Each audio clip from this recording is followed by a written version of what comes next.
Good evening, everybody. Welcome to the Mystery School on Star Nations. It's so good to have you with us tonight. I'm so delighted about our subject matter for this evening. Hey, Carl and Ortrun. Hi, good to be with you. It's so good to be with the both of you tonight. You look so comfy and cozy there in front of the fireplace. Yes, and Carl's all bundled up with his blanket over him and everything. So, Aww.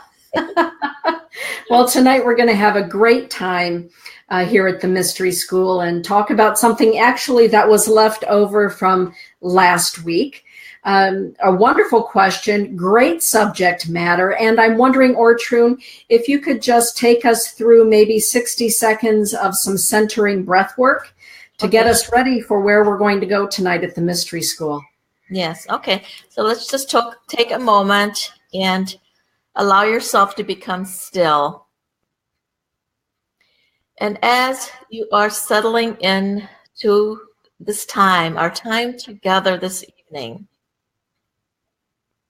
begin to sense, of course, the divine ones that are around us. And with that being said, begin to take a deep breath. Breathing in deeply, bringing that breath all the way down into your abdominal area. The prana, the essence of life. And allow yourself to exhale now. Releasing each time that you exhale and bringing in new life with each new breath. So take yet another deep breath. Breathing in love.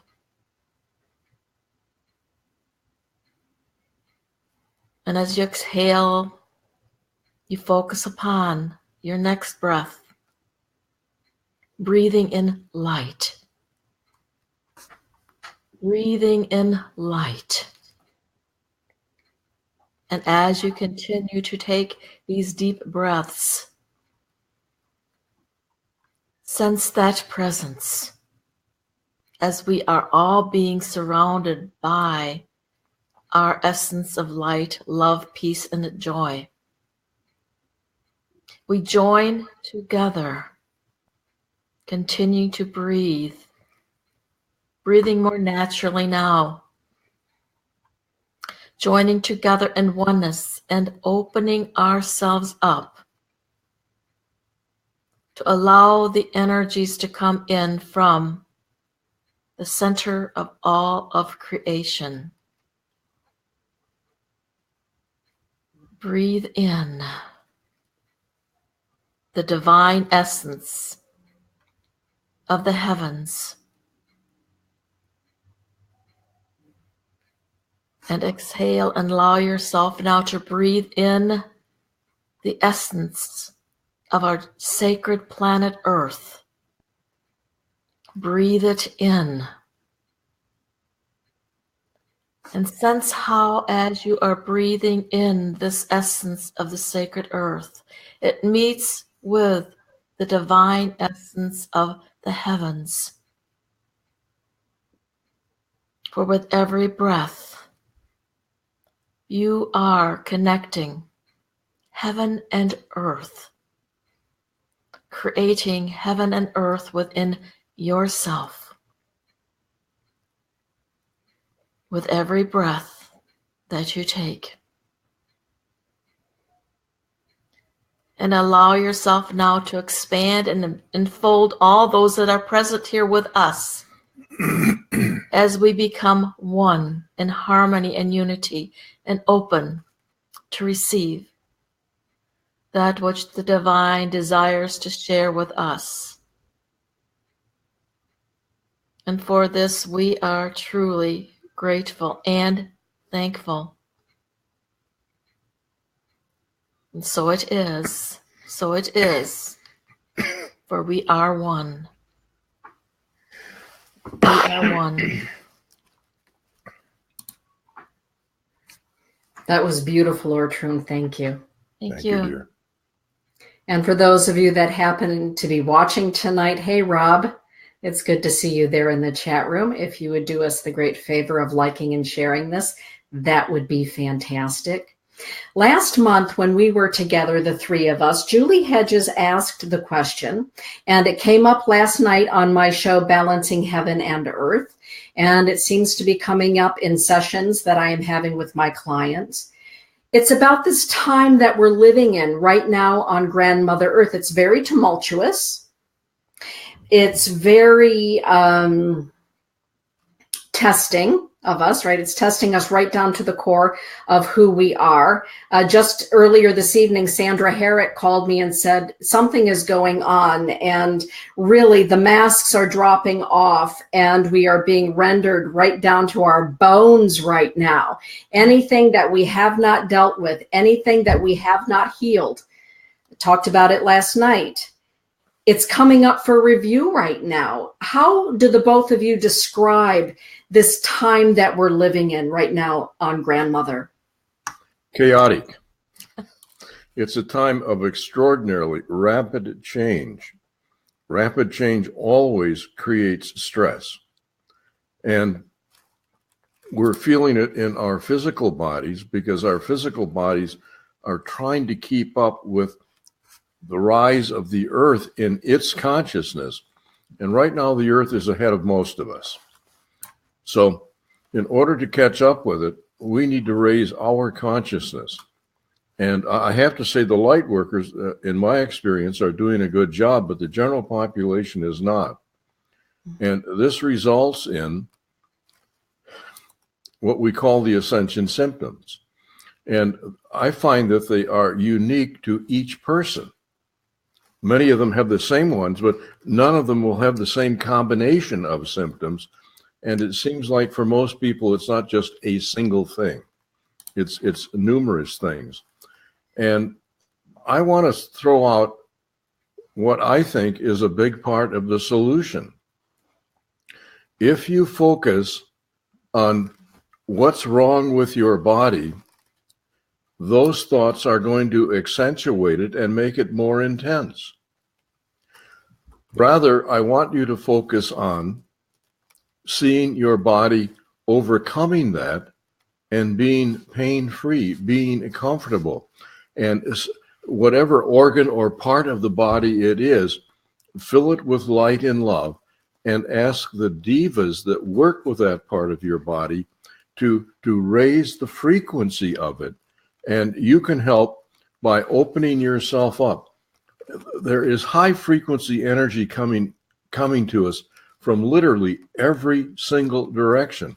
It's coming from beneath us, from the Mother Earth. It's coming to us also from within the Earth, from inner Earth. It's coming to us from these high waves of energy that are coming into the planet on an irregular basis. But the waves keep getting stronger and stronger, and it's therefore us to take in. It's important to keep our chakras and energy centers open so that we can absorb them and integrate them within our physical, mental, emotional, and spiritual bodies.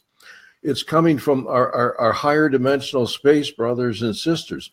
It's coming from within our own soul. Okay, so there's no way that we can turn, but what we know, we are not having help offered to us. Are you open to receive it? And are you asking for it? And are you working with your body and with the divas? And are you seeing yourself being perfect? And I think that's a big part of how we work our way through this. What would you add to that, Ortrun? And thank you for that, Carl. That says volumes. What was really coming to me is that we also are at this stage of our life review.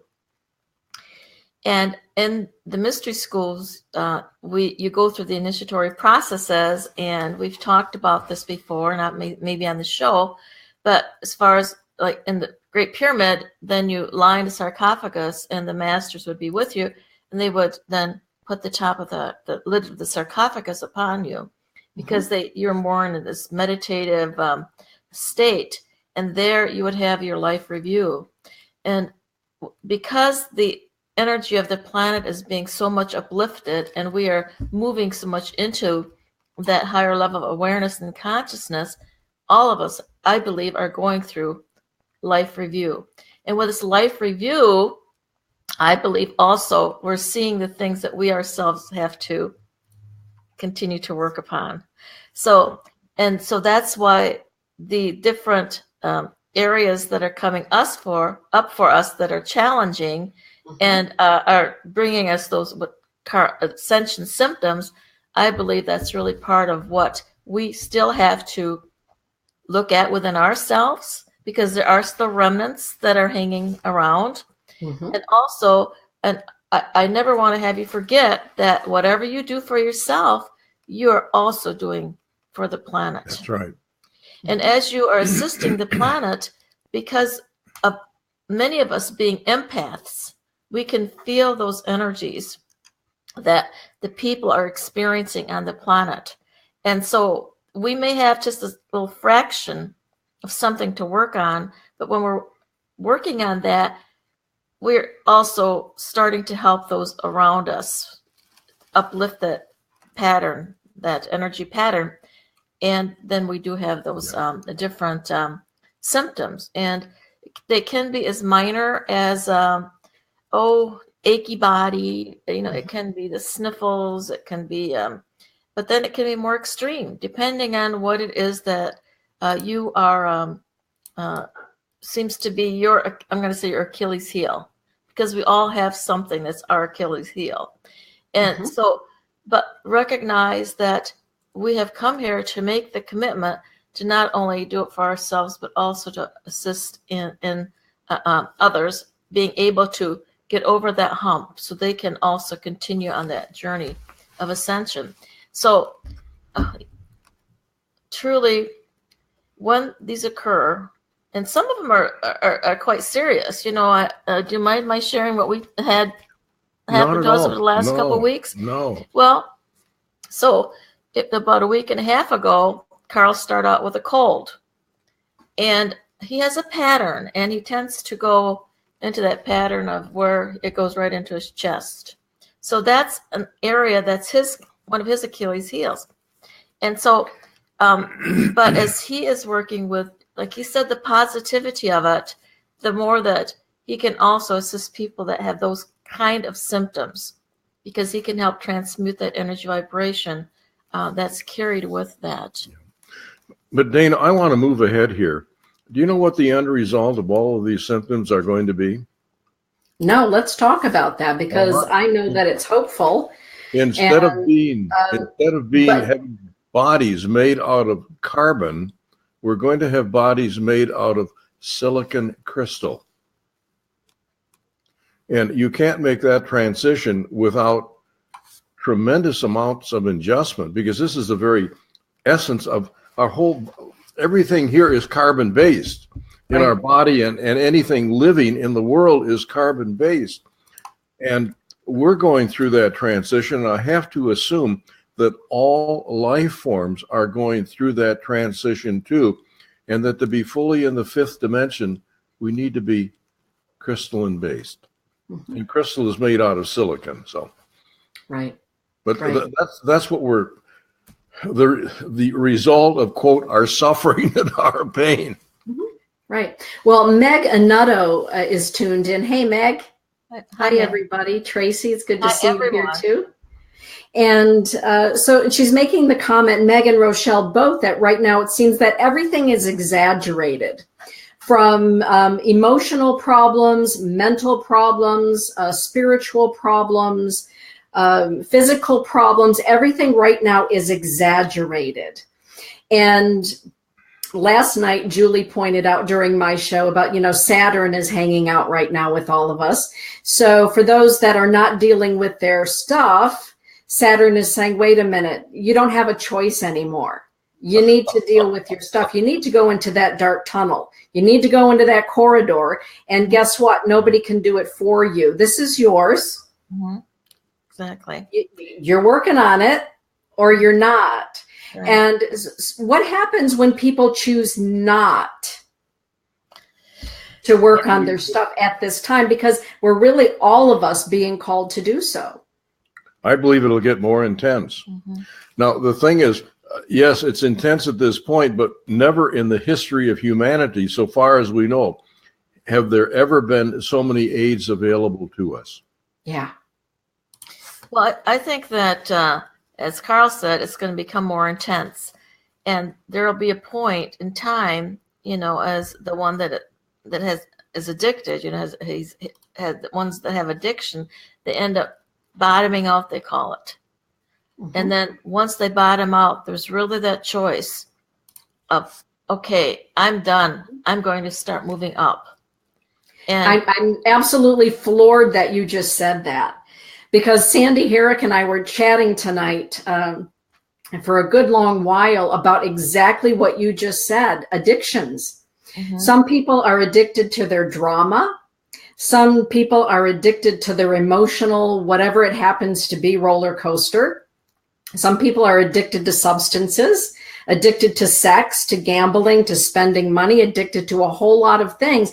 And we just talked about that tonight, the spirit of addiction, and identifying the spirit of addiction and working through it, recognizing it, unmasking it, and working through it. It's really an amazing time to be alive, to be able to work through those things. Generational patterns can be healed, ancestral traumas can be healed, but the work is not easy. It's intense, it's deep, it's hard, it's revealing. You can't hide behind the masks of, because we're all just kind of gutted at this point.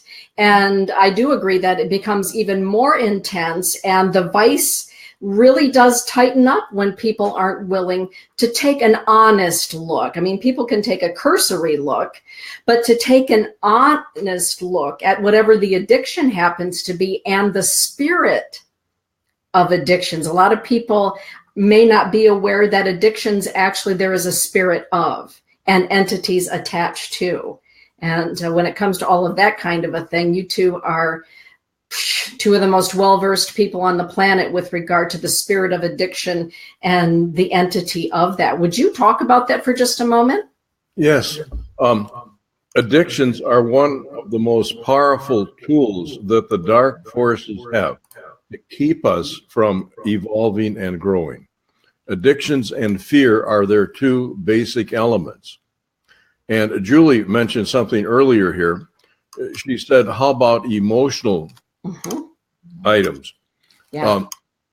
You mentioned that as a possible addiction, but I want to say that with emotions, the vast majority of our emotions come out of what we are thinking. And if we will be disciplined to be aware of the thoughts we're holding and how it makes us feel, and if it makes us feel negative or critical or judgmental or anything that's less than love and joy, please don't hold on to that thought. Replace it with a thought that brings you love and joy. And that way you can smooth out much of the emotional yo-yo and the depression. Mm-hmm. I love that. My hubby, your pal Todd, just asked a really great question, because sometimes we can focus on the negative. And so if things are being exaggerated right now, and you just alluded to it, Carl, we can also then have an exaggeration of positivity. Yes. Mm-hmm. But see, that's part of our emotional. See, you, especially for people that are emotional, they can have the highs because they're very, very high, and then all of a sudden they're dropping all the way down to the bottom. As far as, you think, oh, I'm going to stay here forever, but then all of a sudden they're down at the bottom. And so the more that you recognize your patterns, the more then you can start focusing on how it is that you need to balance yourself out. Because what we really want to do is, we don't want to lose emotion. We want to be able to still experience both the positive and the negative energies, but we want to be able to experience them at a more level space. Because, our whole experience here upon the planet is that duality. So it's going to be there.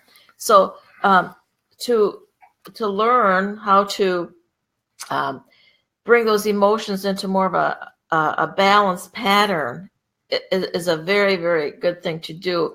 And I think people that are extremely emotional, they've probably experienced that. And, and I know I know there are many that have had more of an issue with it than I have, but certainly I remember those times where I would either be so happy or I would be so low because I just didn't know how to balance it out.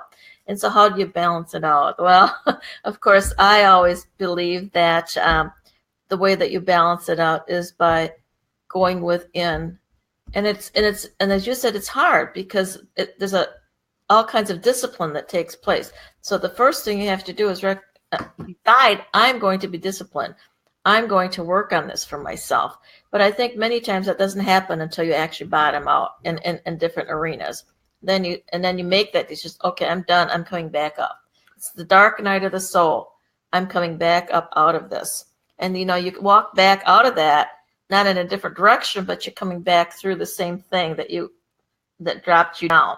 So those are the things that are going to come up for you, are the things that took you to that place.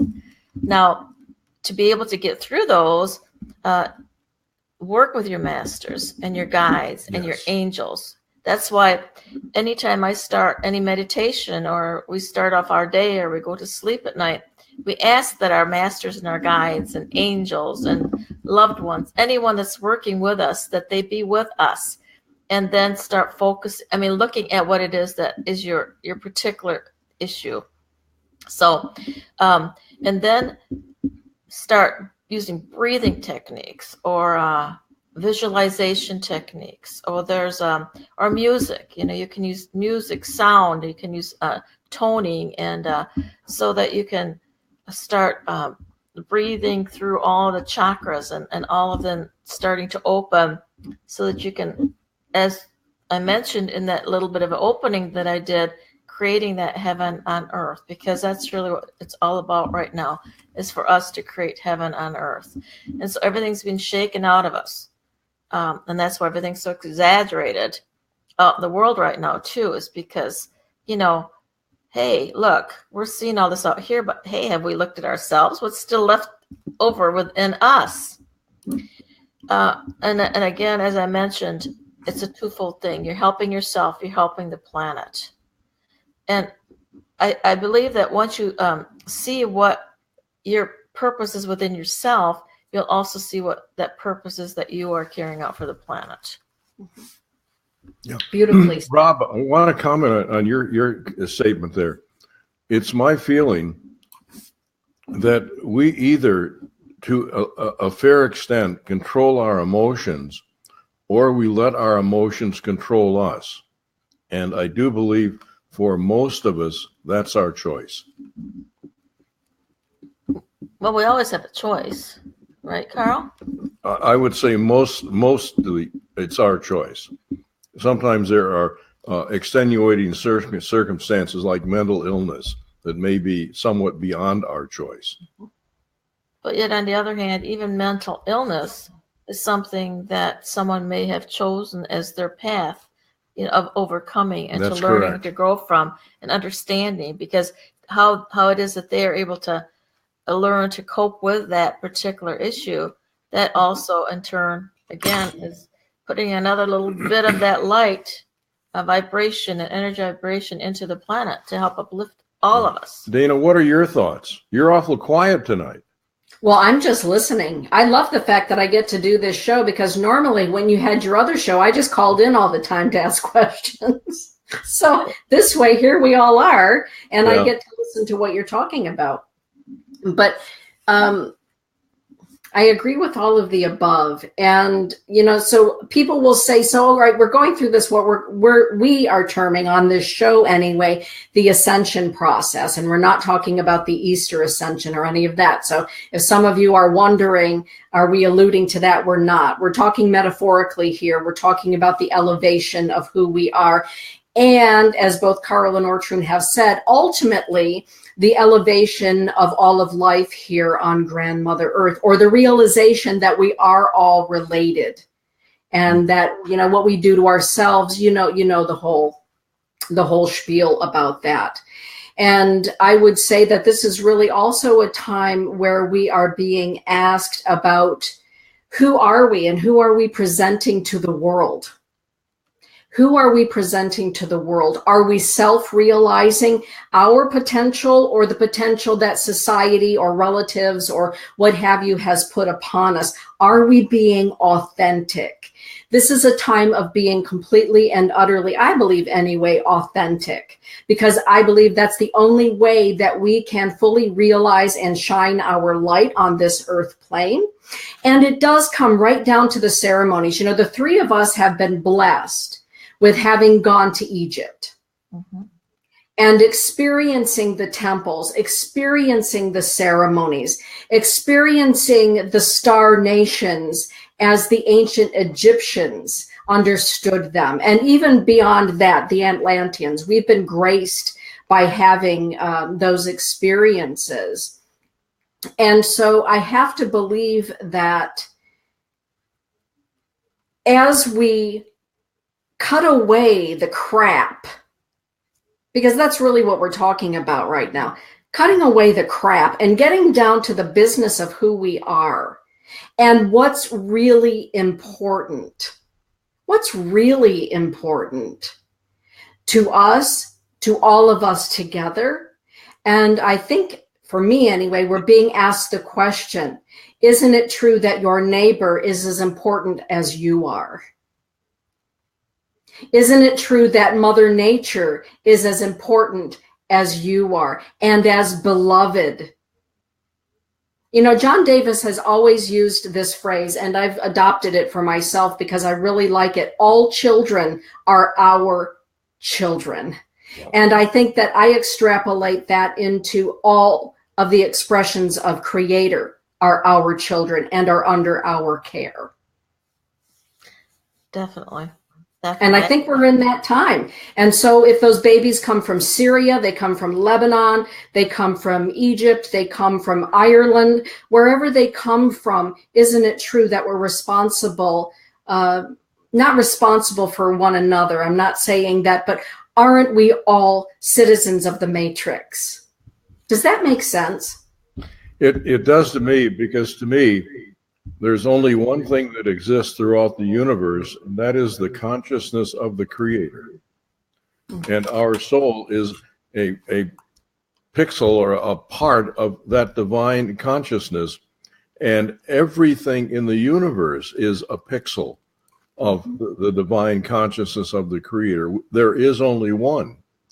And our job is to recognize that we are a microcosm of the Creator, as is everyone and everything else. Right. And the three of us can sit here and talk about this, and we agree with all of that. And, you know, Cindy Lynn is saying, I agree, Carl. Absolutely. The three of us can agree. Everybody who's watching probably would agree with that. But there is a huge number of people that this is a brand new concept. Yes. A brand new concept. It's us and them. It's not you and me and we. It's us and them. Fear-based, lack-based. And so for me, when somebody says, well, you know, Dana, what do I do when it seems like the world has gone to hell in a handbasket around me? I just want to stay in bed. What do I do about that? For me, the answer is go out there and be you and be authentically you.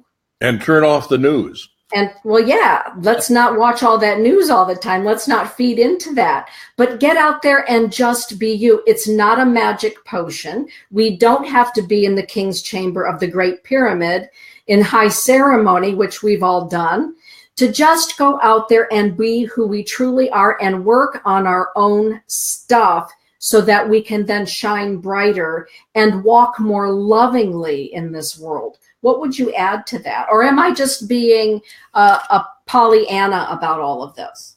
No, you're not being a Pollyanna. I think the three of us have come to the space of understanding. And many that are listening in, I believe, have come to the understanding that we are actually here for this. And like you said, there are many that are just now starting to awaken to even thinking that this is what they need to do. And, we have to remember that this planet has been in darkness for quite a while. And many of us came, and probably most of us that are listening in, we came here to this planet to assist in its upliftment. But, Dana, you have to remember, and I know you do know this, is that we have been fortunate, but the thing is that the reason why we've been fortunate is because we put ourselves out there to do it. We put ourselves out there so that we studied. We did the different practices. We learned many, many different things. And I think the one thing that the three of us have in common is that we have that desire for outreach. Mm-hmm. It's not just us. It's not just me. But see, there are so many people that are in survival mode. Mm-hmm. And as long as they're in survival mode, it's going to be focused more on me. Right. And it's only when they can step out of, I'm starving. I can't, I just can't live another day because my stomach is just hurting because I'm so hungry. So you have to recognize that, but they are there also to experience that and to come to understand that. But with our love and with our light, and that's why it's so important for us to embrace not just ourselves, every day with our angels and masters and guides, but to radiate and shine our divine light and love out into the whole planet and see that planet being basked in that healing light and love energy, so that these ones that are at that survival mode are then, because they will be touched, because we all have that soul within us, and eventually we do get touched by that, and it starts to help us be uplifted. Right. Carl, and thank you for that, Ortrun. Carl, would you talk for just a moment about who it is in the ethers, in the world of spirit, that you believe are assisting us at this time with, somebody recently said, it was Amantha Murphy. She said, we are no longer in the age of duality. We are now entering into the age of unity. I love that quote. We are no longer in the age of duality. We are now in the time of unity. Carl, who do you believe is helping us to create unity here on Grandmother Earth from the spirit realm? Thanks for asking that. In the 3,000 life script readings that I've done, one of the questions we ask, who is working with you from the spirit realm? And the answers are usually very similar. We all have 21 or 22 angels, and many of them have been with us through multiple lifetimes. They know us better than we know ourselves. Secondly, we all have one, but mostly two guides that are on the heavenly realm. And to be a guide to someone here in physical is the most popular job there is in heaven. Then when we reach a certain level of consciousness, we will attract to ourselves a master teacher. A master teacher is someone who has mastered the earth school. And the master teachers, Hamid Bey, for example, was a master teacher. Mm-hmm. And master teachers, by and large, are not focusing on their own spiritual growth at this time. They're rather opening schools to help as many people ascend during this window of opportunity. And as we continue our growth in spirit, we may well attract an ascended master teacher. Mm-hmm. And the most noted one is Saint Germain. Mm. And a master teacher has graduated from the Earth School and the Master's School. And I don't want to say they're at the level of an archangel, but they're very highly evolved, wise beings, as you can know through your whatever experience or knowledge you have of Saint Germain. So we have all of those from the spirit realm. But even more important than those, all light workers are descended beings. We came from elsewhere. Ortrun came from the angelic realm. I came from the spirit realm. I have memory of having been an Elohim.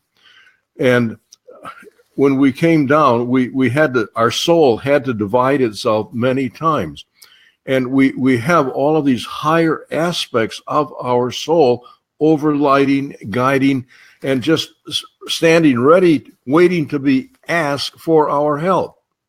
And our whole spirit family they're always available 24/7. Many are with us physically 24/7, but they're not allowed to interfere because of the law of non-interference. Whatever help we want, we have to ask. And not only ask, but then we need to be open to receive. And their dream is that we become one with them, that we allow them to become one with us, that they can literally express themselves using their energy through our physical body. And if we do that, what's that going to do to Ascension symptoms? What's that going to do to the problems and challenges that we have? They're going to evaporate. We're going to overcome them. We're going to learn very quickly what we need to learn and move on. That's wonderful. I'm just going to keep you up on the screen like this and me behind the screen, because so how do people get in touch with their angels and their guides? There may be some people that are listening to you tonight that it's beginning to make sense, but Carl, they don't know how to get in touch with any of those 22 angels. It's so simple. You have to, first of all, meditation. You go into the alpha state, all right? And in that state, get as deep as you can. And then let your consciousness just go roam around your room. They're there. They're right there. And if you're sensitive, you'll feel their presence. If you're not sensitive, you can ask them to let them know that they're there. And it may be you'll hear something in your head, or you'll feel something, or whatever. And then begin conversing with them. And when you talk to them, also take time to listen. And this is why meditation is much superior in my mind to prayer, because in prayer it's a monologue, but in meditation you can dialogue with your spirit family. Well, the thing of it is, meditation is both the process of communicating and also listening. Yes. So, and now in some of the churches, they even, call it listening prayer, because we're so used to having prayed and always prayed and looked outward. And I think this is really important, is for us to start looking inward and to recognize, because we've always seen, I'm going to say God out here, and we're always trying to get closer and closer, where if you truly believe that we are all divine aspects of God, then that God is within us. And so when you go to meditate, because that's really the key is meditating, is to focus within and start communicating with that divine essence that is within you. And that's how you can get together and in touch with these many angels and masters and guides that are truly, they're a part of you. But it's a process, it's first, well, I can't really meditate. Well, one of the things is that people have been told that you have to sit there for half an hour. You have to be in this position. Those are all disciplines. But the thing of it is that you're always communicating. Meditation, I believe, is a way of life. Meditation is, they call it now mindfulness. That's a good first step into meditation, is that mindfulness. Because if you choose to experience, that bit of food that you're going to take in your mouth, you're thinking and expressing that this is the best thing for me, and we are one. We're uniting in oneness. You're becoming part of me. So to live in that manner throughout the day as much as possible is so important, because then you can walk through your day and be at peace. And when you do get off center, off track for a bit because of the influences, yet, even though it is a time of unity, it's a time of oneness for sure, but there's this other part that's still going on here on the planet too, And when you're distracted, or there's something still within you that you haven't quite resolved, and that distracts you, very quickly bring your thought back into, as Carl said, that thought. And one of my thoughts way back when many of us have a big issue with this chattering going on in our heads. Right. Well, we can't quiet that mind. Mm-hmm. And I remember years and years ago deciding to listen to what's coming into my head. And it was amazing to me how the thoughts that flowed through my brain, they were not even me, but I was picking them up and allowing them to become, me, that like they were my thought. And so when that kind of thing occurs, think light, love. Get yourself a trigger word, a word that changes that energy vibration within you from where you have this sense of fear or pain or so on. And if you have to say the word love, it's affirmations, they're often called, over and over again. Say it until you actually feel that all flowing through your being again. Hey, Dana, I want to ask you a question. You said that you talked about in your program walking between the worlds. Mm-hmm. What state are you in when you're doing that? Are you in a real strong conscious state? Are you in a meditative state? Are you in an in-between state? Where are you? Well, for me, it's just my state of being is walking between the worlds. So as you know, for me, it's more of an effort to focus on my physicality than it is on the non-physicality. So I am always having to focus on what's right in front of me and the physicality of being here on the earth plane. Otherwise, I am always ensconced in spirit. And that is really the major reality for me in this particular lifetime. And then when you add to that a left brain stroke in 2005, then all of a sudden it's even more of an effort to remain on the physical plane.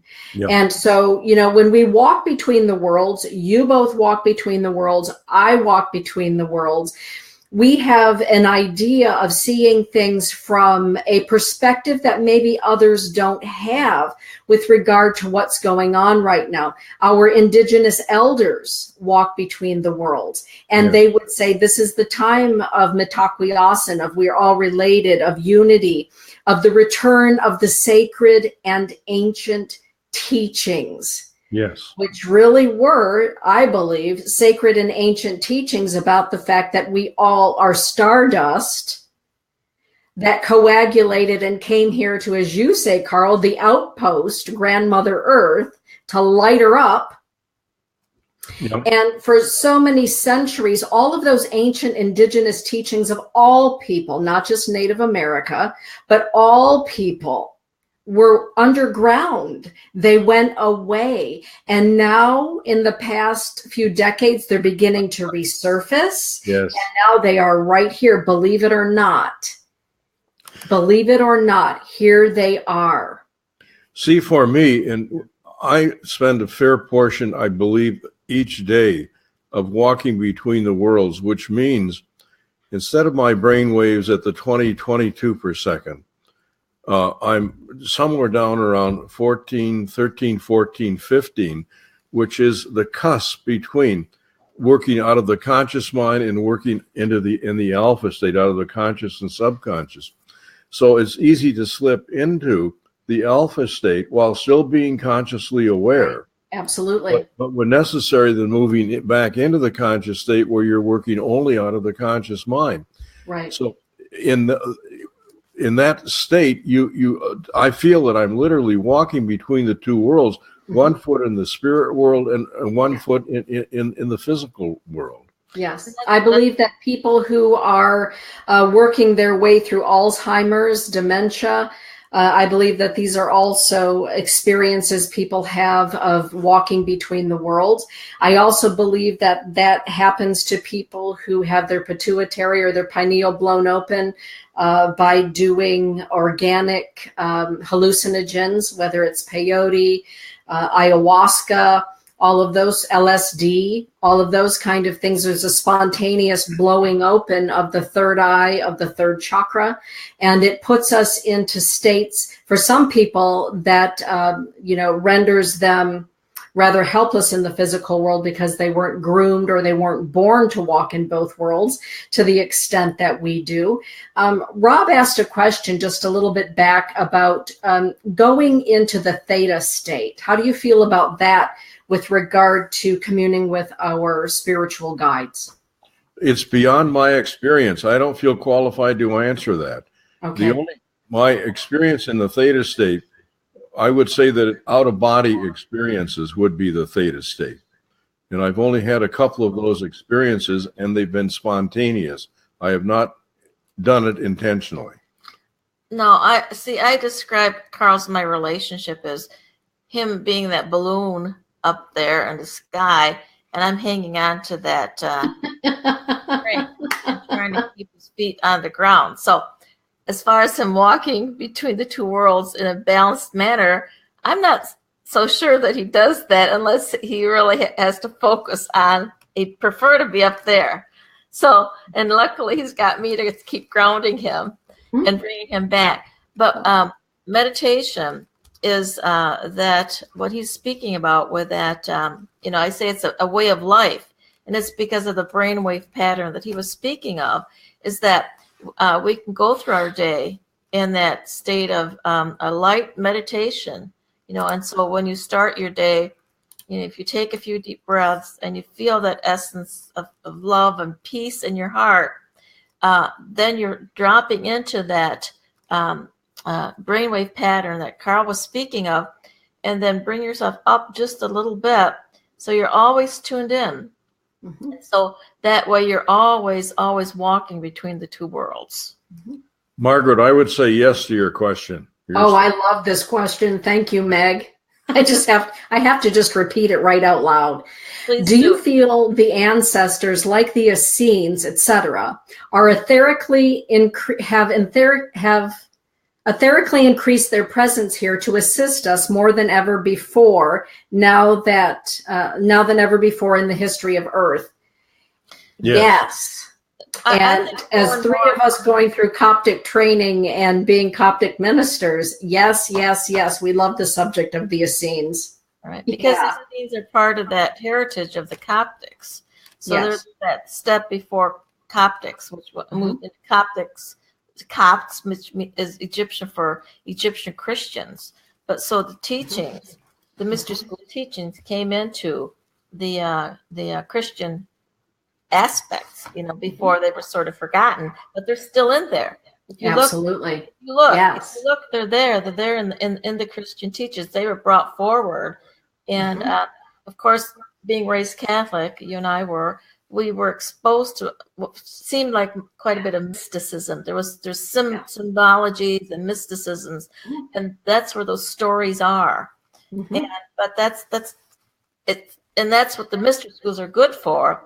But I always say the mystery school is really you, because it's always focusing within. Focus within in prayer and in meditation, because then you're starting to know who it is that you are and becoming that authentic self that you're talking about. It's called Sahu in the ancient Egyptian language. It's Sahu. For you are that fully realized self, and that's what we're learning to become. And yes, there's pain with it. There's because we're still physical, unfortunately, because that's part of it, is because we're still physical. So we still experience things in our physical bodies because of that, that transition of our coming back and collecting. What we're doing right now is we're collecting who it is that we truly are. Right. We are awakening to who it is that we truly are. And because we left that heart and mind of God, and as we left it, we left parts of ourselves behind, because we couldn't just leave that heart and mind of God and carry that high energy vibration and come into what was designed to be a teaching plan at the third dimension. And so we stepped down. And as we stepped down, we left parts of ourselves there. And now is the time that we are starting to gather ourselves together from those different levels that we had experienced as we came down. So, we talk about our angels and our guides and our masters. But the thing of it is that they're really all a part of us. It's really us. So when we are calling upon our angel or our guides, they're already there. They're already a part of us. We're drawing on that aspect of ourselves. Mm-hmm. Is what we're doing is when we're calling upon, or the same thing with the totem animals, because they represent different forms of life, And when we call upon those, we're calling upon that aspect of ourselves, which again goes back to being the divine. Right. Meg and I have had some amazing conversations about the Christian Bible with regard to allegory and parable. We had that the other day, Tuesday morning. She and I were on that subject. She and I have talked about the Essenes and the influence of the Essenes, the Therapeutae, right? And there are different branches of the Essenes.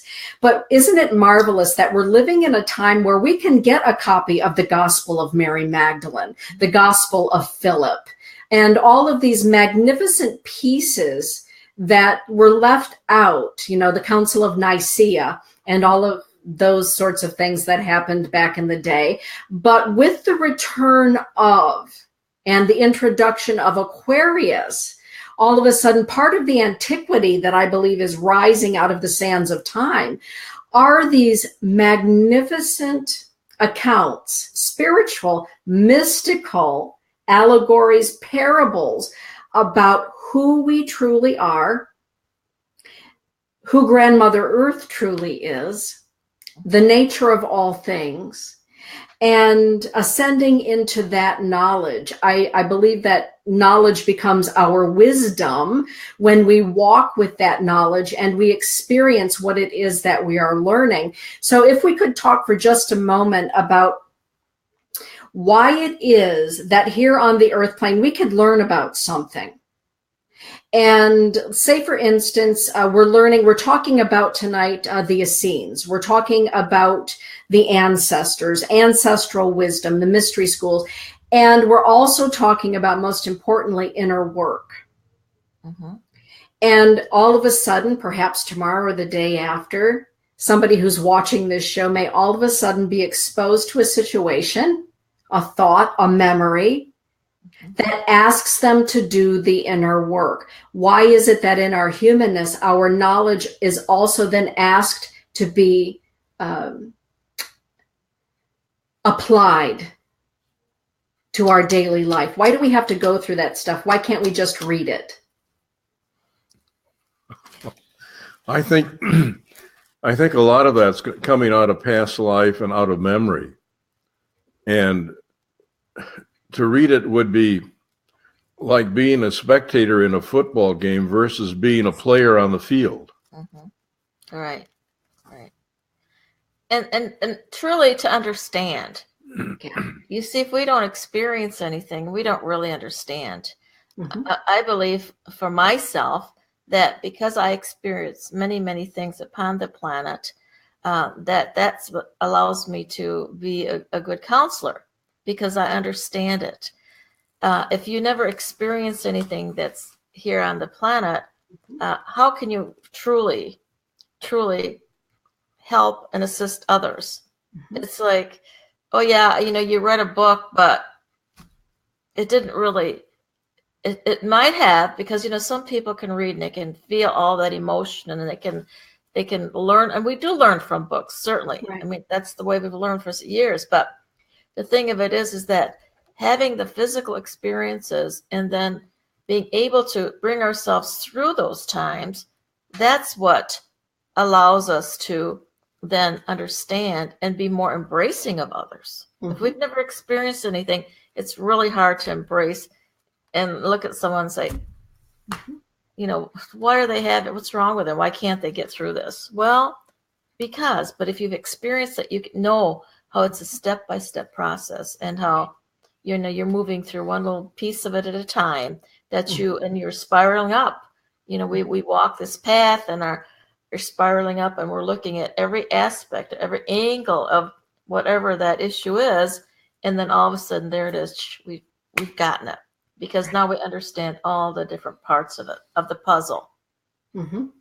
And that's what we learn here upon the planet. And that's what we, I believe we're here for. And that's how we then, of course, assist the ones that are coming to us, for assistance. Mm-hmm. And because we're in this process of uplifting the planet, there are more and more, like you said, they're being awakened to it, but they don't quite trust it. Right. We were, I mean, I don't know about you, but I know I was there at one point in time Mm-hmm. where now I moved into trusting, where a long time ago I did, but that doesn't mean I trust in everything yet. There's still areas where I'm learning to trust. This is my challenge now. Is okay, I'm going to trust in this arena now. So, and that's part of then that connection that happens for us. So, Dana, I'd like to bring this back full Yes. circle to our starting point, Ascension Symptoms. Yeah. And just share what for me will be a closing thought here. I believe that the essence of the ascension is for us to merge in consciousness fully and totally with our divine soul, which is the divine essence within us. Mm-hmm. And a stepping stone, at least for me, has been to first become one with my spirit family, and then to become one with my soul.